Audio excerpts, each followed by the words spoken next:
Hi Aries, this is your horoscope for March 2018. Thanks for joining me. It's nice to be with you today. This is your month, so you're going to have a really good time here in March. On the 1st of March until the 22nd of March, we've got Uranus, the planet of energy, rebellion, and eccentricity, sitting in your sign of Aries, and it forms a trine with Mars, which is the male principle of drive and energy, which is in another fire sign, Sagittarius, and that's in your 9th house of progress, travel, and expansion.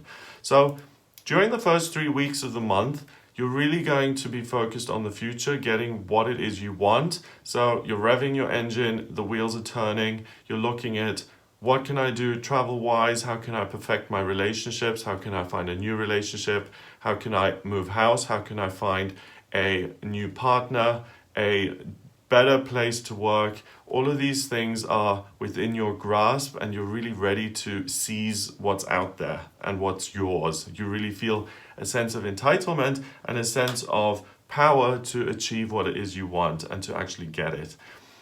On the 2nd of March, we've got the full moon in Virgo. I've made a separate video on this. And this full moon is about detoxing. It's about letting go of things that don't work in terms of your physical body or in terms of your day-to-day routine. And it just so happens that in your case, it happens in the 6th house, which rules those things, the body and daily routine. So you're going to be affected by this full moon the most. Have a look at the video to see the ins and outs of it, because it goes into more detail. But it's a great opportunity to let go of things that no longer work for you so that you can progress even more quickly and that you're not stifled in any way. On the 7th of March, Mercury goes into your sign of Aries, so the communication planet is in your sign now. So expressing yourself and receiving information feels really natural. The planet does go retrograde on the 22nd of March and stays in retrograde until the 15th of April. When Mercury goes retrograde, it looks like it's going backwards. And usually there are problems with phones and electrics and computers and things like that. But it also gives you an opportunity to find new ways of getting your point across. And it's in your sign of Aries. Because of that, you might find that you have a talent for writing or public speaking that you've never been aware of before. So experiment with different ways of getting your point across. It's going to really be helpful.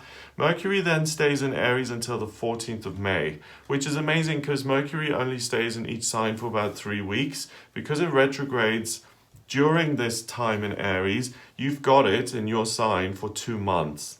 So communication is your friend for 2 months really, and expressing yourself and working with information and getting other people to listen to you and to be influenced by you and all of those things are going to be much, much easier from the 7th of March until the 14th of May than they usually are.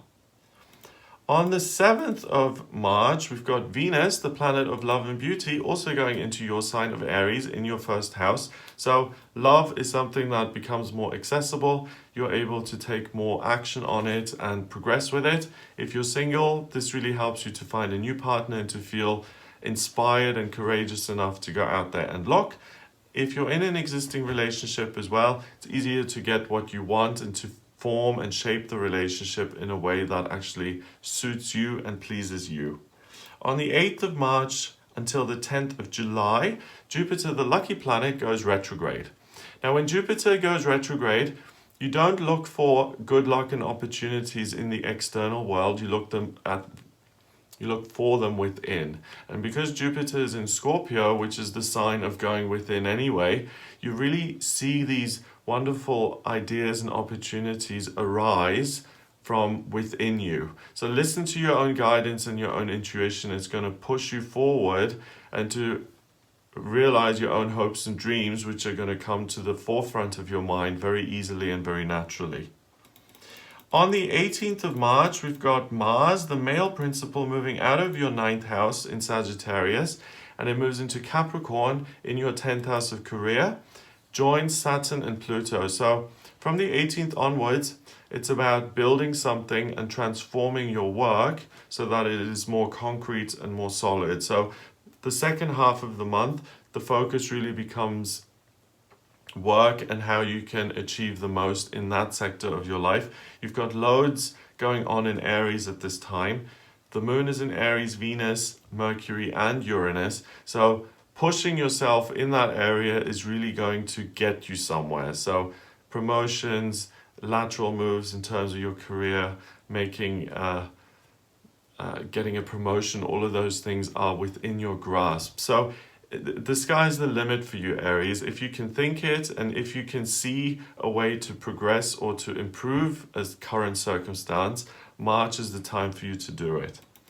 On the last day of March, on the 31st, we've got the second full moon of the month. Now, this is a blue moon. We had 2 full moons in January. We had no full moons in February, and we have 2 full moons here in March.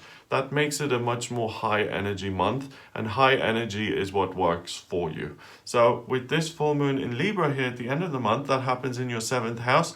That gives you a lot of energy when it comes to relationship and romantic relationships again. So that is the focus at the end of the month, along with the energy that you're putting into your work. So you really can progress in any area of life that you want and you choose. You've just got to set some goals and focus, and the energy is going to come in naturally, and you're going to be pushed forward anyway. So just make sure that you're working on things that you actually care about. If you'd like a private reading with me, please get in touch via my website. It's gregoryscott.com. Click on the readings tab to order your reading. The way I've looked at this chart for you guys, Aries, I can draw up your personal natal chart by using your place of birth, date of birth, and time of birth, and that gives me a snapshot of the sky at the moment you were born. It shows me what your life purpose is, what your vocational aptitudes are, and what's coming up in areas of love and romance, finance, and what's going on in those areas for you in general. If you have any blocks or difficulties in those areas that you need to overcome, we can look at that. We can also look at compatibility with partners and what's coming up in future in relationships and in all other areas of your life. So if you are interested in a private reading, then do visit the website, gregoryscott.com. Please remember to subscribe to this YouTube channel, and I'll speak to you next month.